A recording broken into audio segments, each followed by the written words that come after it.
oh, did I miss a call from a potential client? But after 8 p.m., I'm not taking any more calls for, like, unless it's a big emergency, I'll call you the next day when I'm in the office. You kind of have to set that boundary for yourself sometimes too. Then you're going to get burnt out eventually because you're just always working and nonstop, and it's always on your mind. How's it going, everyone? Welcome to the Rewind Podcast. We are here with one of our guests, Kevin. He actually owns an insurance company with farmers. And then my co-host, Jon Grogan. So, I just want to introduce ourselves. And my name is Edgar. But really quick, we're just going to get into the nitty gritty. We're going to get to hear his story about how he started into the insurance world, into the tax world. He also likes to work out from what I see on his social media. So you guys will get to learn a little bit about everything, about his life, about why he does what he does, and kind of dig into that. But yeah, are you guys excited or what? Yeah. Oh, yeah. Yeah. Go ahead.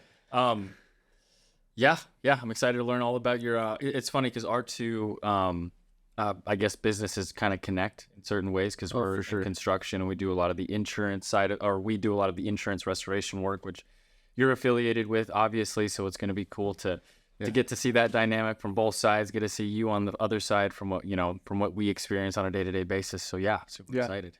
Yeah, the funny story about Kevin and I, we actually used to work together. Yeah. Before I got into the gym industry, like I said, I used to work in taxes and insurance.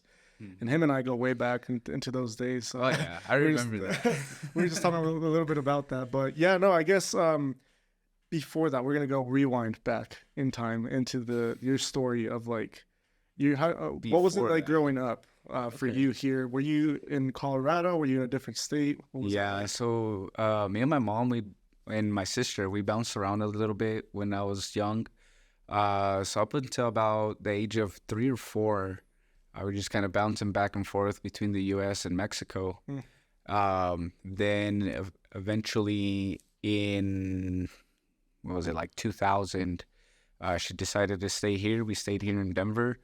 And been living here ever since. It was definitely a big struggle because my mom was a single mother. So I feel like that's one of the biggest things that really drove me to want to become an entrepreneur and like build something for myself and for my potential family, my future family. It was definitely tough. She was always working a lot of the time. So it's always a lot of the times me and my sister, we had babysitters here and there, but for the majority of the time we were taking care of ourselves.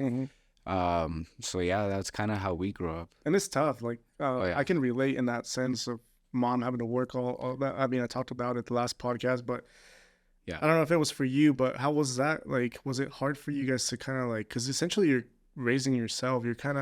Were you like good with like the accountability and like how was school like for you? Was it an easy thing to go through? Was it kind of like hard or? Yeah, I think it was hard just because you don't have that attention. And my mom's Spanish speaking, so it was kind of, even if she had the time sometimes to maybe go over our homework with us and stuff, it was still hard for her just because of the language barrier. So it was definitely tough. And I feel like in a sense, since she was always working, it did kind of make us bad kids.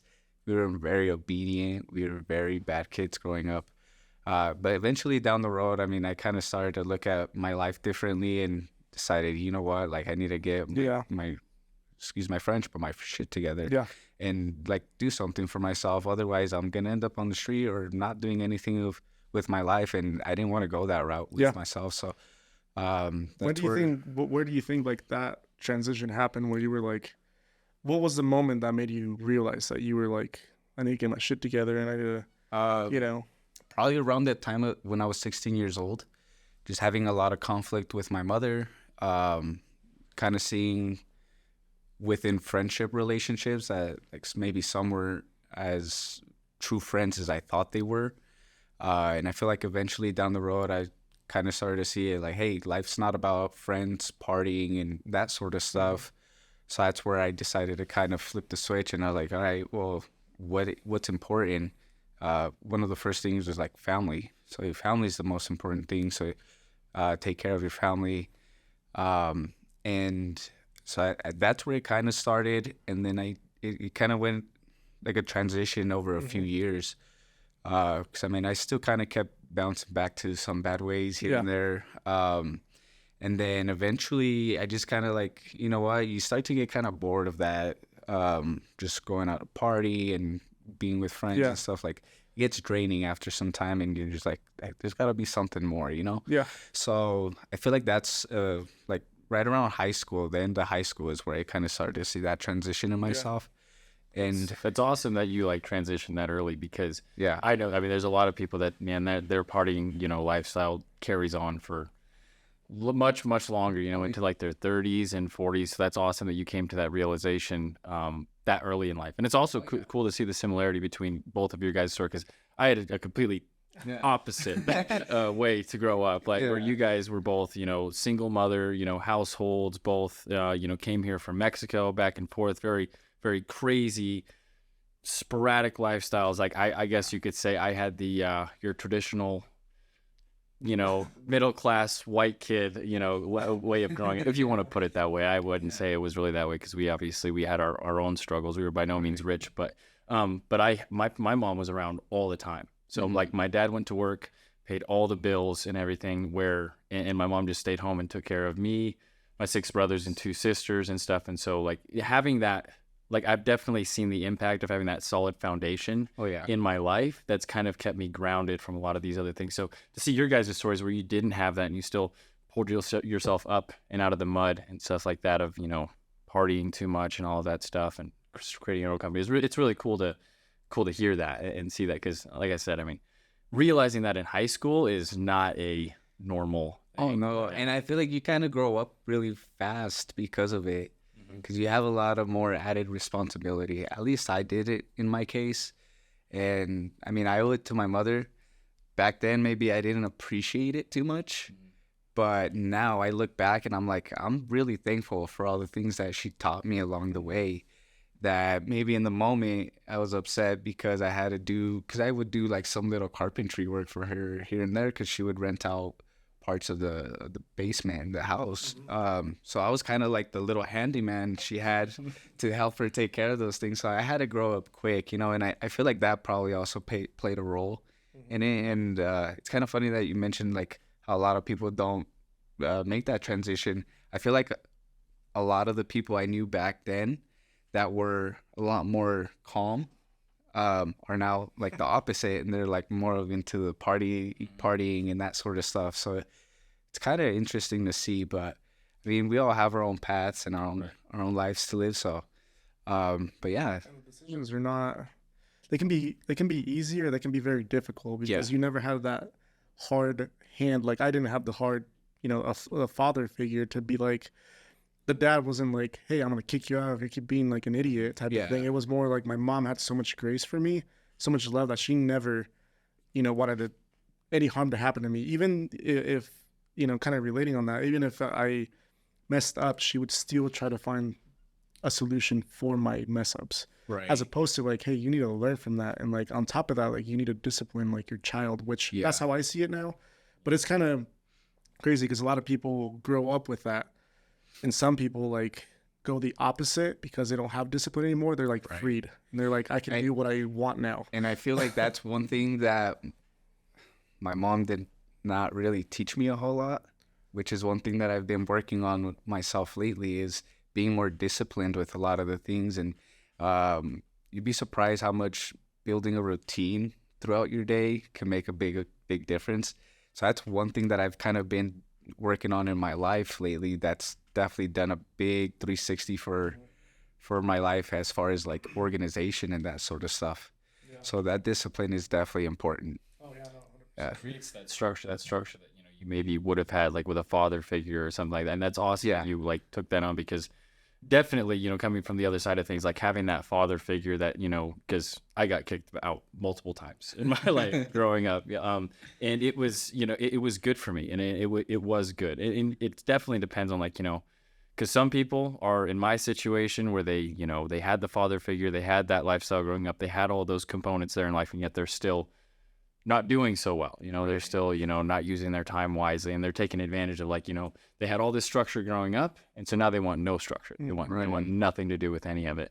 Or, you know, they're, you know, people that, you know, realize that structure is incredibly important. And I think that maybe why I ended up on the other side of it of having structure is just simply because of it was around me, having my brothers and things like that, being, you know, second to youngest. And there are many different things that go into it. So it's crazy you say that, like, structure. So him and I usually talk about like how chaotic I can be with decisions. So like I'm not honed in on one thing all the time. I'm always like kind of like I make decisions like on the go. Like it doesn't, you know, if it comes to my head, I immediately want to take action on it. And maybe it's with the things that I fed my brain of, like the motivational things, like just go get it done type of thing. Right. To where he's like, I wouldn't say he questions decisions, but he questions whether it's the right time. And it goes with the structure of like, well, we've been consistent with one thing. Why mess with it type of thing? And for me, it's like, well, there's other ways. Let's do something new to keep me on the edge. Yeah. So it's interesting because you definitely, and we've spoken about this a little bit, I think, on the other two podcasts, but you're very much so like, you almost like, it's like you never live the same day twice. Like you've got to have something brand new, otherwise you get bored and you want to want to change stuff up. But as far as structure, like how does structure, like for you specifically, like in the things that you've been through, like is structure like something that is very easy for you, or is it something that you're kind of always, as an entrepreneur, you're always kind of like, you know, finding ways to make things a hustler type of mentality, if that makes sense? I mean, I would say, go ahead. No, I was just piggybacking off of what he said. Like, did you have to like something that you really had to work for to implement in your life? Like, was it a difficult thing, or is it something you just like? I think it was something that I've had to work for in my life for sure. And I think where structure really helps you is like it keeps things simple. Because it's like kind of what John would say is like, because I would look at the things I would do things kind of how you would do things. At the beginning when I first opened my agency, I like just basically throwing shit on the wall and seeing what sticks, you know. And then eventually you kind of begin to mature a little bit more. And I think that's what ended up happening with me is like at first I was just kind of doing whatever, seeing what worked and what didn't. And then eventually you get to a point, or at least in my case, I got to a point where it's like, okay, well, let me do this. This is what's working. I'll stick to this. Maybe I'll dabble here and there on other things. But a lot of the times you do need to do your research, or you need to know what it is that you need to implement to make whatever that next thing that you want to do happen. So sometimes it does require a little bit of research and developing the plan before you jump into something new. And so it definitely does help a lot. Do you see, what were the biggest changes that you saw when you like implemented that, you know, consistent daily structure as far as like how you operate, where you have that like that daily routine, that daily consist, like what did you see change like from the flip side of how things were before you had that? Honestly, and I feel like it was a lot with my personal self and my business. I noticed that I was getting a lot more consistent with a lot of my things that I said I was going to do, or like things that I needed to get done. So just having that consistency definitely helped. So that was one of the biggest things. And then I feel it's interesting that you say that, because I'm definitely like you, where you like I need a structure personally. Like I need something to, like you said, it's not bad. It's not a bad thing. Yeah, it's helped me honestly, because without structure, I feel like it was just sporadic.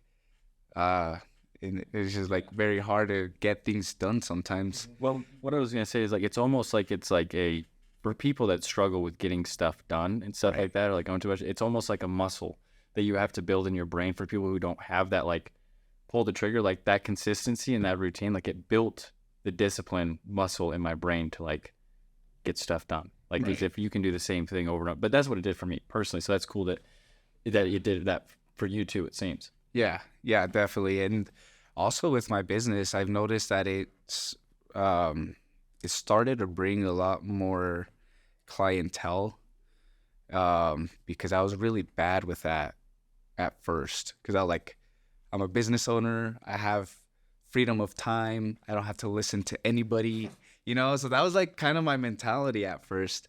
And then eventually it's like, no, I mean, well, it's still business. You still got to take it serious. You still have to be there. And, and I think that intentionality is what kind of ended up driving a lot of the increased business. Yeah. So I definitely think that it also helped on that aspect too. I think we can relate on that. In the early stages of the business, you kind of set your own hours and your own schedule, like you're saying, so you don't have a structure.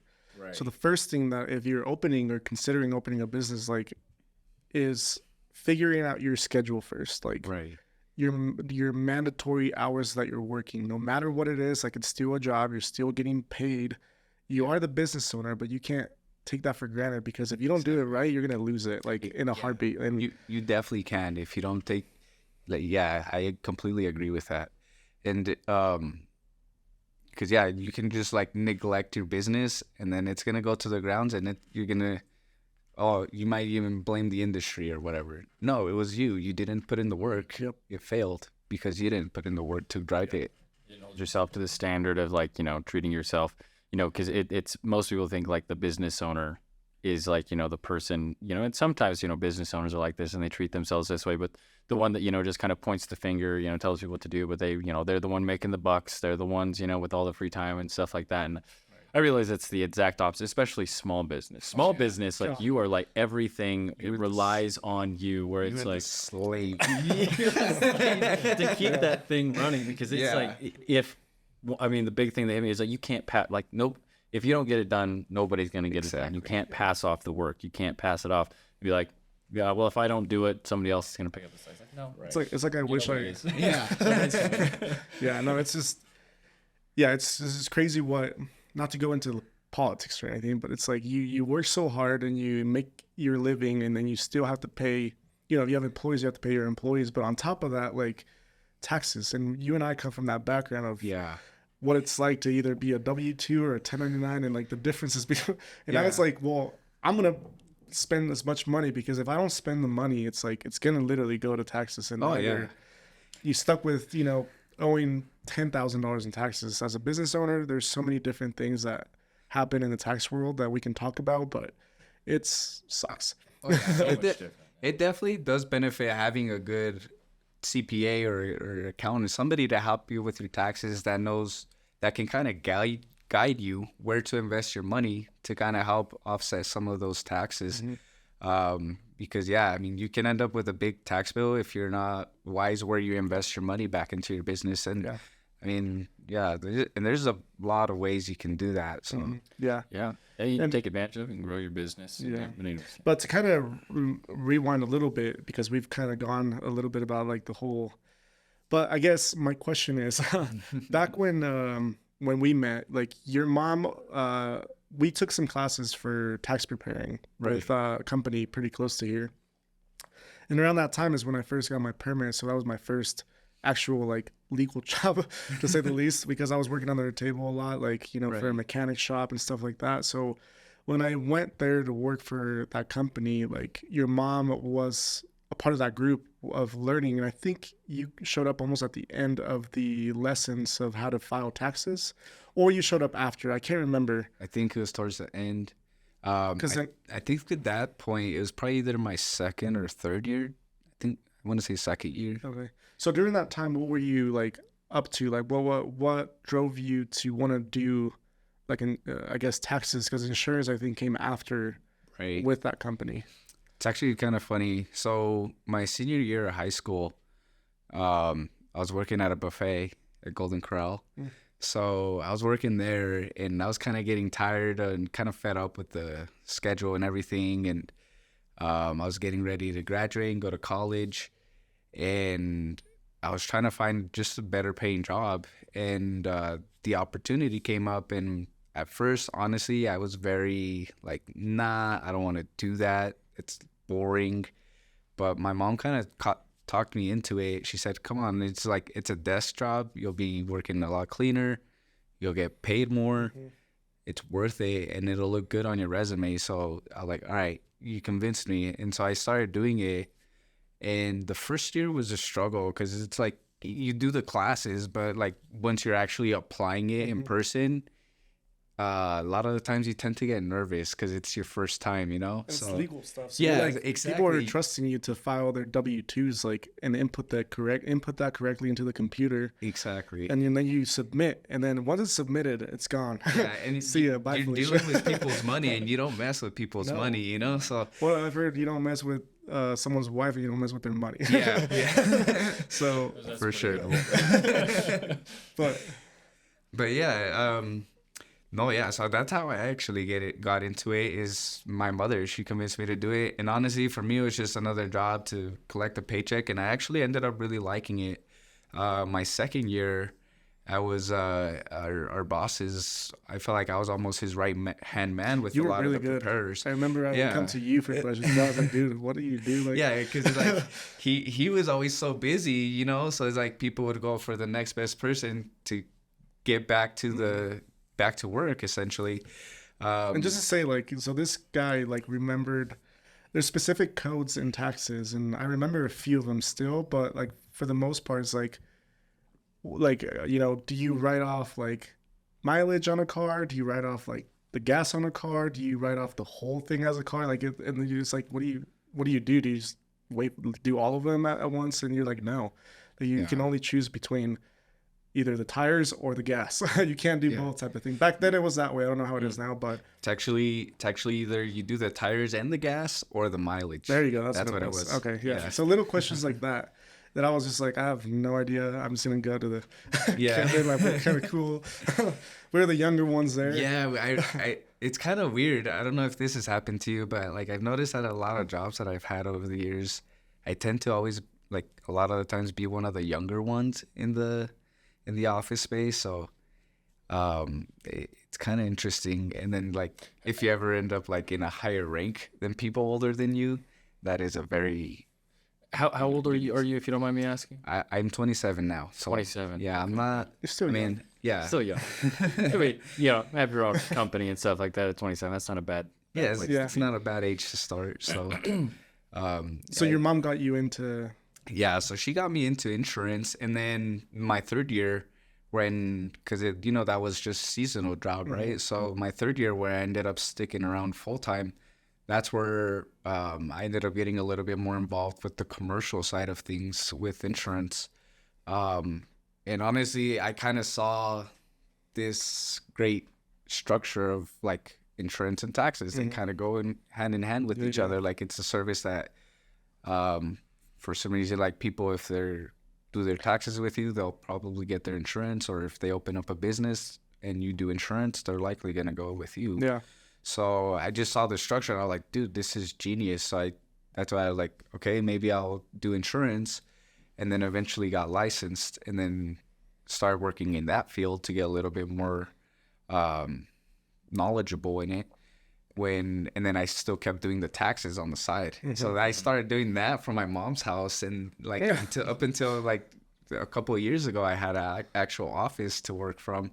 So it's pretty nice to see the transition. And I think like a lot of the clients that have followed me over the years, I think it's pretty nice to see the transition from like starting from your mom's house up until like now you have your own office. You're like, oh yeah, come on in. Yeah. Let's go to my mom's dinner table. Yeah. Yeah, and the dining table, we got the printer and everything on the dinner table. That's awesome. It's inspiring to see somebody go from that to something much more where they have an office space and they've also worked in multiple industries. And I'm sure that's helped you loads, to have that client base from taxes going into insurance. I can only imagine. Did they all follow you from being your tax clients to like you're using your company to insure them as well? Like, yeah, it actually has driven me a lot of clientele and even like new clients that come in for their taxes, or even vice versa. I've had some clients that got their insurance with me to begin with, and now they'll be looking to do their taxes with me as well once they find out that we do that service there too. So it like I said, it's just something that goes hand in hand with each other.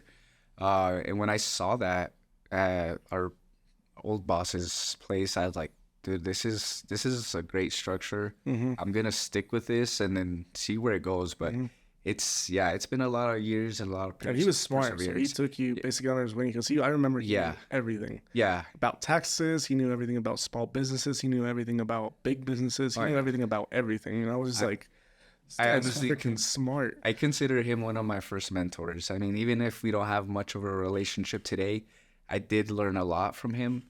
And I remember one time we were driving from I think we had gone to an appointment for something. And I just kind of asked him, like, do you feel like college and everything that you've done, like, it's helped out a lot, or it was necessary for your business? And I think this can apply for any business.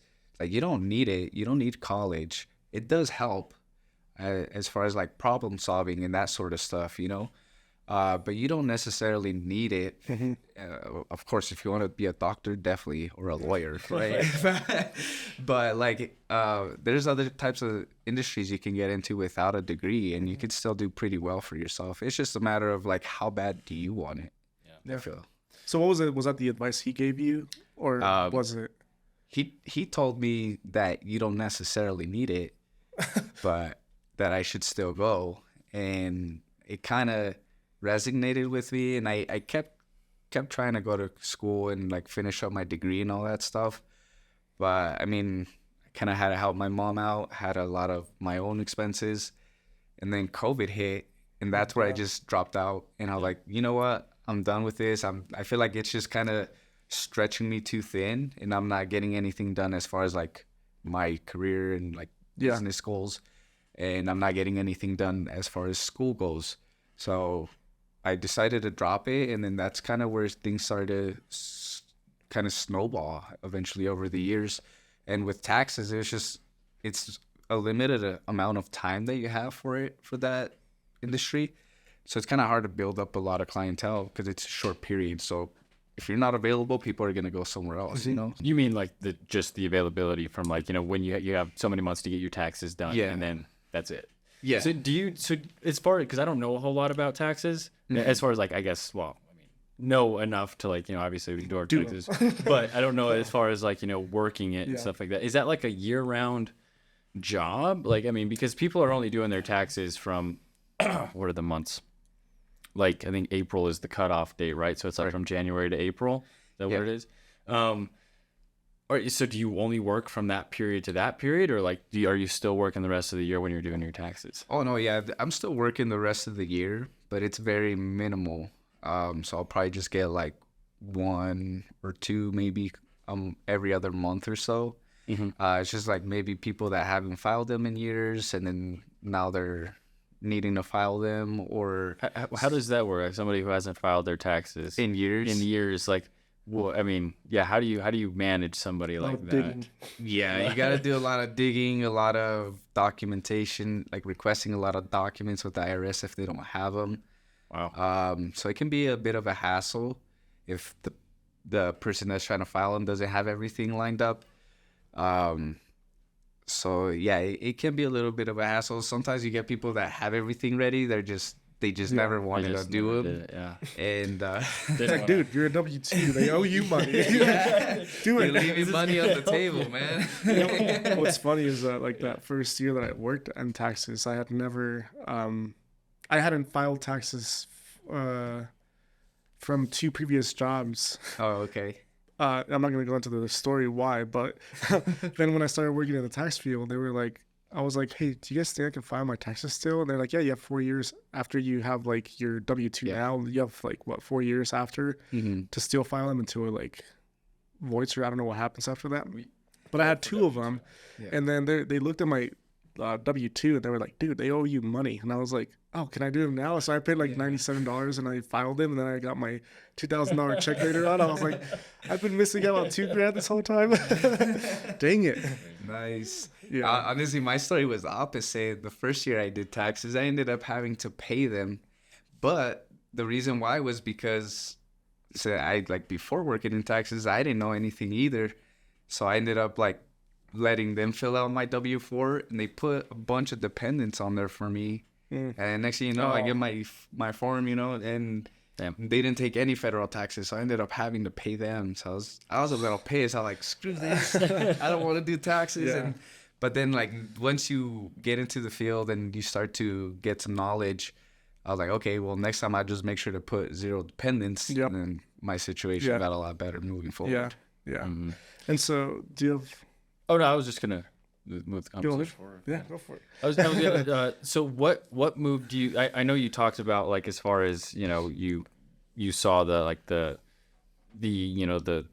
comparison doing taxes and insurance and everything, but what finally got you to pull the trigger to go get your insurance license and move? Because obviously that's what you do now. Like that's where that's what you have how you have your business and everything. So what made you want to pull the trigger, go get your license? And what was it like to get your license? Is that a hard thing to do in insurance or? I mean, the test can be pretty hard. You just take a course over the weekend and take the test. It's passing the test that's the hard part. Gotcha.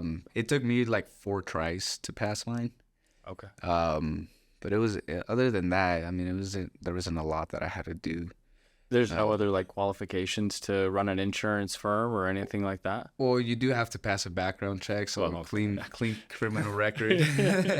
And so yeah, and then with insurance, I mean, once I left the tax place that I was working at, that was always my end goal, was to have insurance and taxes together. Okay.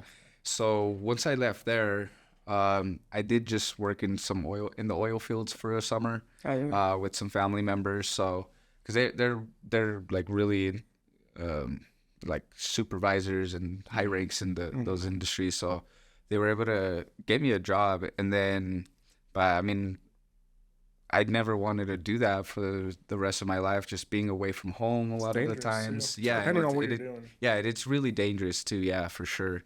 So their schedules are nuts too, isn't it? Yeah, 1 week off, 2 weeks on. It's like 18-hour days or something. My brother was in it, and I mean it wrecked him. Like, it'll take a toll on your family. Yeah. A lot of people that I know that have worked in that industry, that's a lot of the issues that they have.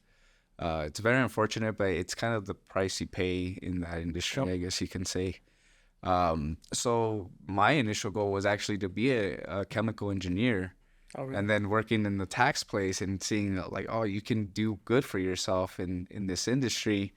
That's where I changed my major to business administration, because I knew I didn't want to do just like bookkeeping. I always had more of a entrepreneurial spirit. Like I always wanted to have my own company. Yeah. And so I switched my major from chemical engineer to business administration. Plus, I didn't like chemistry, so it was kind of easy. Reminds me of Walter White. Yeah. Breaking Bad. Make some meth. Yeah, right. Should have gone that route. No, I'm just kidding. I live in New Mexico. Do you as far as like switching, I know you ended up dropping out during COVID. Do you use anything from your time in college or anything like that? Do you see any benefit from that? Yeah, I mean, I took a business law class, which has definitely helped. I mean, I already knew a good amount of that stuff because we did a lot of business registrations and sort of that sort of stuff with the office we used to work at. I even had to correct my professor one time around business structures, and she got pissed. But like she kind of tried to brush me off. Yeah, but it was a little funny how I knew a little bit more about that than my professor, but it definitely has helped. Like I feel like a lot of what I learned in college, like you develop. I feel like I developed a lot of more problem-solving skills, which I feel like has helped me now. Yeah. That's usually what I hear, is that it's like, you get good problem-solving skills through school, but it's like the knowledge and the information, you don't actually, you don't actually use that. Like, I mean, the tests that you take, like you study super hard for them just to forget them a week later. Yeah, like I don't use algebra in my profession. So there's not a lot of. I think that's probably the only class that I can really say that I've implemented into my career. Yeah. And some of that stuff I already kind of knew. And I agree, like for most people, I mean, college is a good thing, but when you weigh like the cost to reward benefit in like today, as far as like, can you get all of the knowledge and the information and everything you need to go start, some sort of business where you make a lot of good money, or do you need that degree to go and do that? And to me, like, college is just the cost of like, going through school, the years that you lose, and the what you're going to be paying, in student debt and everything for the next, however many years that is, and everything. Like, it's just the costs do not outweigh the benefits, just to learn some problem solving. Because theoretically speaking, you could go spend like, a year in a library and learn everything you need to know on a certain subject and stuff like that. And so if you have that sort of discipline, but it's so crazy that you could do that, but then when you get in the field, it becomes different. It's different. Yeah. Like, you'll learn the concept of it, but once you're dealing with a certain situation, you're like, well, shit. It's different. They didn't tell me this in the book. Yeah. So I don't know. That's kind of what I get from, like, I guess the learning that I've done in whatever field that I'm in, like even from being in the gym and doing like a personal training, the NASM, it's like you learn all these different things of how to start with a training program, but then once you're implementing it, you're like dealing with different scenarios of like, well, this person can't start without building strength around this muscle, so how are they supposed to do this kind of mobility first type of thing? It's like everything is so different, so you have to improvise and use that knowledge to be able to like adapt type of thing. So I don't know. Yeah, it definitely beats everything. Yeah, for sure. Yeah, in person, like 100%. Yeah. So but I guess I kind of another question is basically what ever since that company, from that point when you left to now, what has been some of the biggest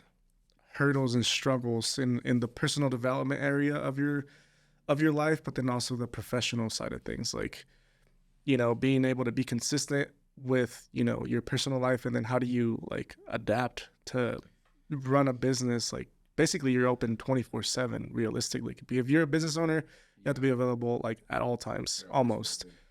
I think that is one of the things. Well, I feel like I was really driven, so sometimes I can tend to struggle with like turning the phone off and like being in the present, in the moment.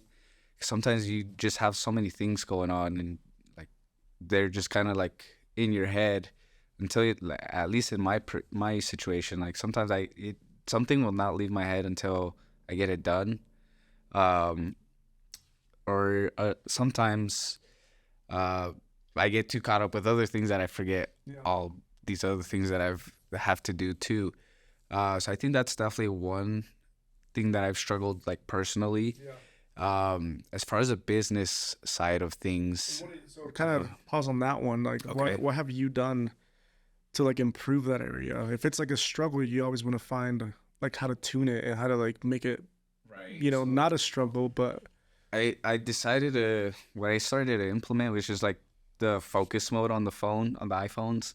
It helps me just to kind of tune out the phone and just kind of be present in the moment. Because eventually I kind of started to develop, what's that thing called where you can't sleep? Insomnia. Yes, I couldn't think of the word. But yeah, I kind of started to develop insomnia, where I was just always constantly thinking of work, stressing about work. And so like kind of turning the phone off and then just disconnecting has definitely helped with that, so I can sleep and be up on time and get things done. How do you disconnect? Because I'll be honest, I still struggle with that. So I mean, where it's like you're just constantly thinking, and you lay down and you're thinking about the 14 different things that you didn't get done today that's going to get moved into tomorrow, where you have another 4 things on top of that. So you can, so how did you do that? Like, how do you disconnect healthily? Because some people do it in unhealthy ways. So how do you do it healthily? I think for me, just like laying down, watching TV, or sometimes even like a bath, like a bubble bath, as weird as that may sound, but but yeah, like you just kind of like, you're able to relax and just kind of unplug. Yeah, so you just kind of like there sitting in the tub and just like, and don't get me wrong, sometimes I'll still be going in there, but like eventually it gives me the time I need to kind of get some thoughts out of my head, and then I can go back to bed and be ready to sleep. Does it ever happen? Because I've recently have like ever since, I don't know, I mentally speaking, like you have to force yourself to do certain things. And I shared a video earlier about it. I don't remember the term of the brain, but it's so crazy that you have to force yourself to do things that you don't usually do to grow this part of your brain. That's not even the front part of your brain, but it's the back side of your brain. Yeah, it's a very small thing that I guess, and I'll pull it up once but basically, like, I've been forcing myself to do certain things, but one of the things is every night when I get home, and usually, like, I struggle with it, and this is how you know you struggle with it, is when you put your phone down, you put it on, do not disturb, but then in the back of your head is like, you're thinking, like, once I turn my phone on or I've taken my 2-hour break from my phone, what's going to be on there? There's going to be a problem? Did I miss a call from a potential customer? Did I, I'm always thinking about it, so I stress about it, but I try to, like, not have the phone near me, and then, being with my wife, it helps a lot because she appreciates the effort that I'm making. So I guess my point is, do you have accountability people that kind of keep you accountable to not need to, focus so much on work, but also have like your personal life? Honestly, I used to think that way too. Like, oh, did I miss a call from a potential client? But after 8 p.m., I'm not taking any more calls for, like, unless it's a big emergency, like, I'll call you the next day when I'm in the office. Yeah. Because you kind of have to set that boundary for yourself sometimes too. I feel like just because then you're going to get burnt out eventually because you're just always working and nonstop, and it's always on your mind. So eventually, like, because I've been in that situation where I've been burnt out and I'm like, I can't keep doing this. So eventually, you learn to kind of set a boundary there. And don't get me wrong, like, I still talk to potential clients during the weekends and stuff, but I've learned to do it only within a certain set of hours. And if it's like late at night, I'll call them back the next day. Like, I'll let it go to voicemail and I'll call them back the next day. I still pick up some calls here and there, don't get me wrong. Like, I still struggle with it, but for the most part, it's like, it can wait until tomorrow when I'm in the office. Right now, I'm relaxing. I need this time to myself.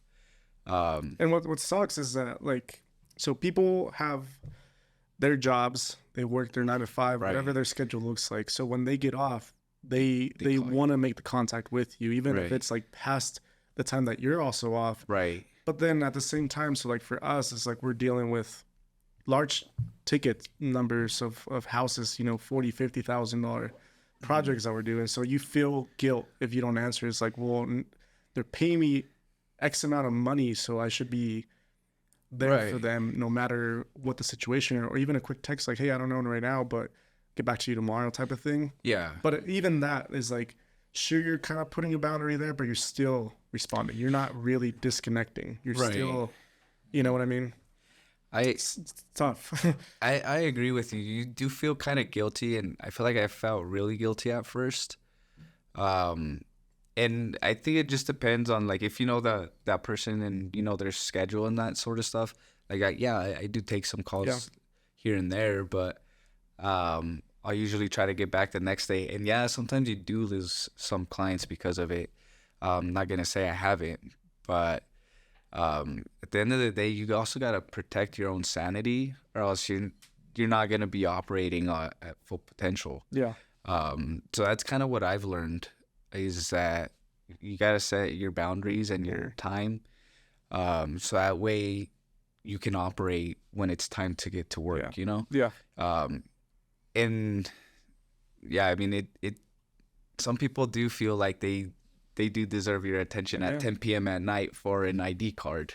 But I mean, no, definitely not. No. Sometimes it cracks me up sometimes, like how late a homeowner or a client will actually text you back. Like, there's been some people, like, they like shoot me a text at like 10:30, 11, and I'm like, wow. I'm not going. It's like, what's simple, like, let's talk tomorrow. If it's something that's maybe more complex or requires attention in the moment, and it's like, okay, we probably should have jumped on a phone call and right. kind of address this. But it kind of depends on the situation too, you know. It varies. But yeah. Yeah.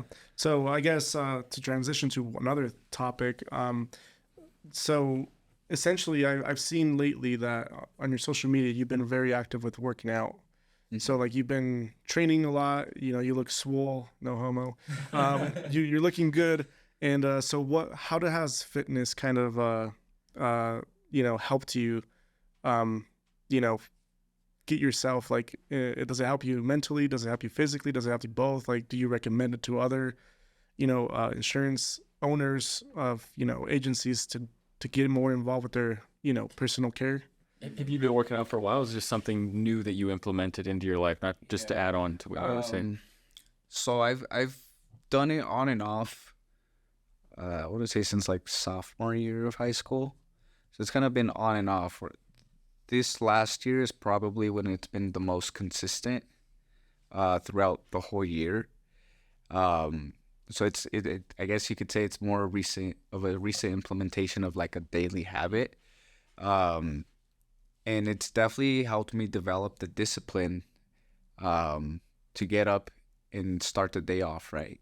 So it's helped me on that aspect. I used to go in the evenings, and I feel like a lot of the times I would stop going because I got frustrated, felt like I didn't have a life out after work or anything. Like I just like work and gym.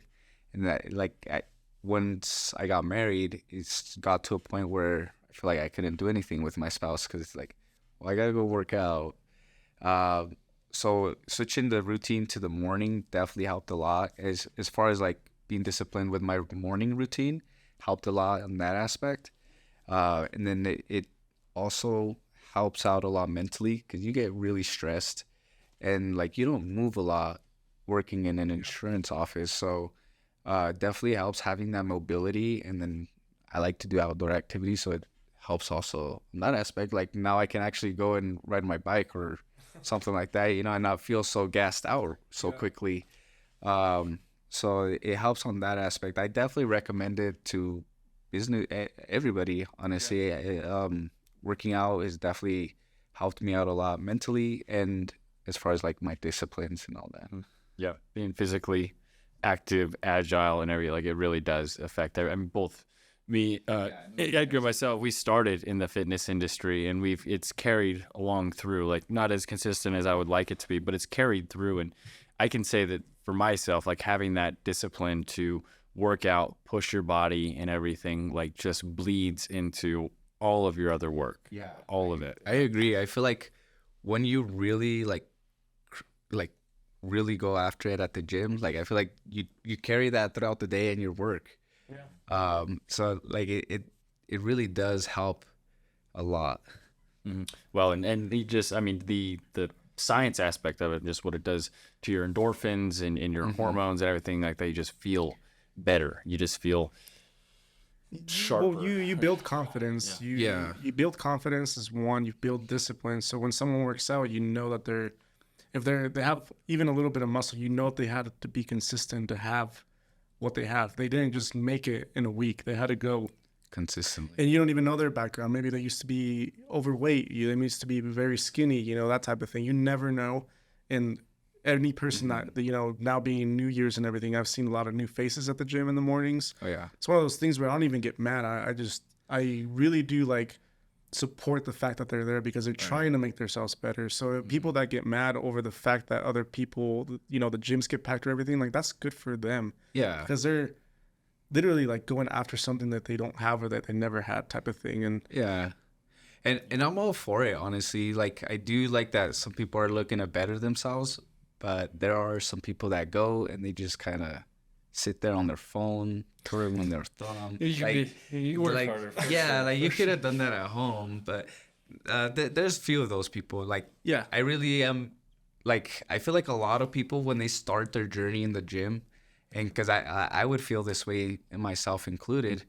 Like you get intimidated by all the other people, especially the people that are all jacked. You're like, this dude probably thinks he's better than everybody in here or something. Like, honestly, sometimes those are the most genuine and most respectful people in the gym. Yeah. Because they've probably been in your situation before.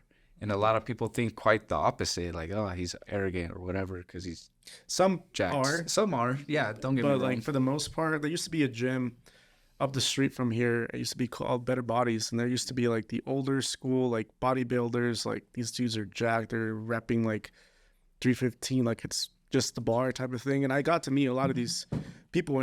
When I started, I was like 102 pounds, soaking wet, and you would go into this gym, and everybody would be like hyping you up.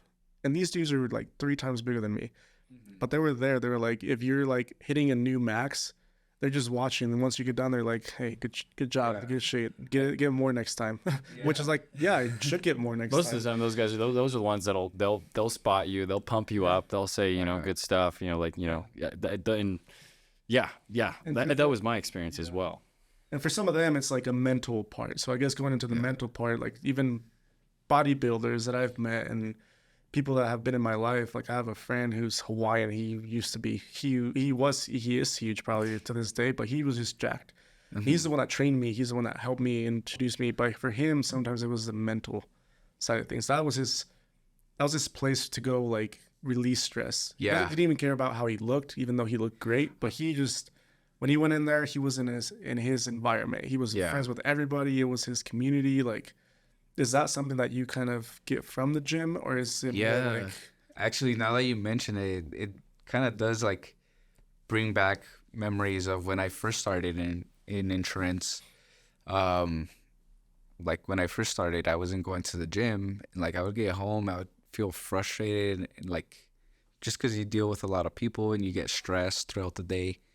And I feel like once I started hitting the gym, like a lot of that stress that I would build up throughout the day would just kind of leave my body.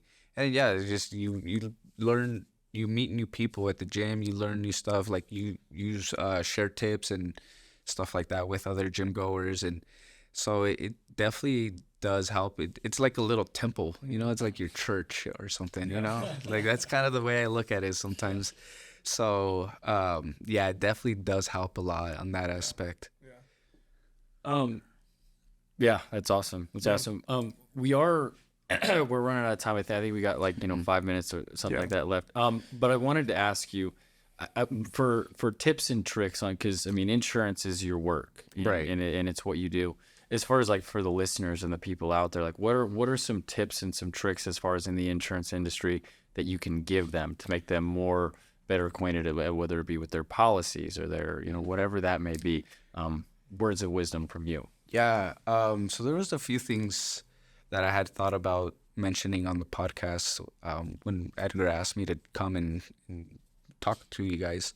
One of the things that I was kind of thinking, or that I would want to recommend to a lot of people, because I feel like a lot of the audience is going to be a lot of entrepreneurs, right? Mm-hmm. So I feel like a lot of the times as an entrepreneur, you probably start with maybe the cheapest policy you can get, or just whatever you're required to carry if you're working with general contractors. I would recommend to start to increase your liability limits as your business grows and as your assets grow, on the business side and on the personal side. Because I mean, we're all doing this to improve our own personal lives too, right? So as you start to gain more assets in your personal life, so more vehicles, a house, that sort of stuff, you might want to start to look at increasing your liability limits, because if you get sued, people can go after those things and then they're gone. That's why on my Facebook I put that I'm an asset protector, because that's essentially what we're doing. We're protecting your assets. If anything happens, it's peace of mind for you that you don't have to come out of pocket to replace those items if they get damaged, or if somebody tries to sue them. I mean, that's what liability is for. Yeah. Usually with the homeowners and people that we deal with, you run into those cases a lot of people who, just got the cheapest policy and, never thought they would have to file a claim in their life. And, here they are in a storm. 10 grand. And this is like one thing that I did want to mention, because it kind of ties with your guys' industry too, is that people should always look at getting replacement cost on their roof. Yeah. Because you have no idea how many times I've seen people that they have a claim, and then they're like, why aren't you paying for my whole roof? Well, you have what's called scheduled payment roof coverage. So you don't get the full cost to replace the roof. And that's where what a lot of people don't understand, and where either their agent might have not explained that properly, or maybe they did, but they just forgot it. Yeah. Came in one ear, out the other. So that tends to happen a lot. So I always recommend people, and any client that comes in through my door, I always tell them, get replacement costs on your roof, because that's one of the most common claims that we have in Colorado. Yeah. Yeah. Yeah. And I've heard a lot of insurers are changing from a standard $1,000, $2,000 deductible to a percentage of their actual property. Right. So is that something common with farmers? Is that something that homeowners can expect as far as like, if you get a new policy, like, does it depend on each customer's scenario, or is it like everybody's getting this type of treatment? So I know with farmers, they did implement that starting last year. And I believe it is in certain zip codes where it is known to have more hail damage throughout the years. And it's all because profitability. Right now, a lot of the insurance companies are facing a lot of profitability issues. So I'm sure a lot of people have not noticed their rates have gone up everywhere because of inflation. So right now, they have implemented that 1% deductible just for wind and hail because, like I said earlier, it's the most common claim we have here. Right. So with farmers, we can, if you guys decide to come with us for your insurance, for your homeowners, you definitely can expect that for a wind and hail. Yeah. I haven't heard any rumors of them reversing that. I don't know if they will. It's just kind of as the population increases in Colorado, I know that that's probably not going to be the case just because, obviously, I mean, Colorado's always been a hail state, but it's just now there's more homes to hit. Oh, yeah, so, definitely. Yeah. And I heard that they did this in Montana and they haven't reversed it, so I don't think they will. It's probably going to be more of a standard thing in the state of Colorado. Mm-hmm. Eventually, some companies will probably catch up and do the same thing. It's good for people to know because, I mean, you want to plan for that, given the fact that you're going to get a hailstorm at some point. And, like, if you live in Colorado, at some point, you're probably going to get hit, whether it's 1 year down the road, 5 years, 10 years, whatever it may be. Yeah. And it's good for people to know that and plan that and actually know what that is because I run into so many people that, they haven't even planned for their fixed rate deductible and their $1,000 deductible. So as these things increase, it's good for people to know to plan for those things, have that money put aside and put away and stuff like that. And so that way you can go with the proper contractor who's going to do the work right, and not commit a felony. Yeah. So, yeah, exactly. So I guess to wrap up the conversation, I guess where do you see your company in the next, from this point, like by the end of the year, do you see your business kind of take more clients? Are you able to take more clients right now? And how can people reach you? I will share your information in our description as well. Like we'll put your email in there, but like, should they consider getting an estimate? And will that affect them with their current, insurance company as well? Yeah, I mean, this year is definitely a growth year for us. There's a lot of incentives for us to grow this year. And that is one of my goals on my end is to grow. I want to bring on at least 2 people by the end of the year to help with the production in the office. I mean, if we are currently more competitive than a lot of other carriers because we did take our rate increases first before a lot of these other companies. So now our rates are going down while a lot of companies are increasing their rates. So right now is a perfect time to shop for insurance. And Farmers is in a more competitive state than a lot of other companies. It varies person to person, but for the most part, we are more competitive now. And I mean, if you guys want to get a quote, you guys can call my office, 303-524-9142. Yeah. We'll be able to help you guys out. Cool. Yeah, and we'll put Kevin's contact information below.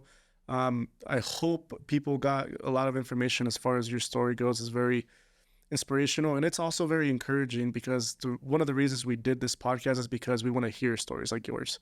Right. The upbringing, the how the childhood was, what it took for you to get here. And so it's really cool to see where you're at, knowing you for just like that 1 year, and then we kind of kept friends on Facebook and stuff, but kind of hearing more. I've never heard your story before, so it was really cool to hear your upbringing and everything. So we appreciate you being here with us.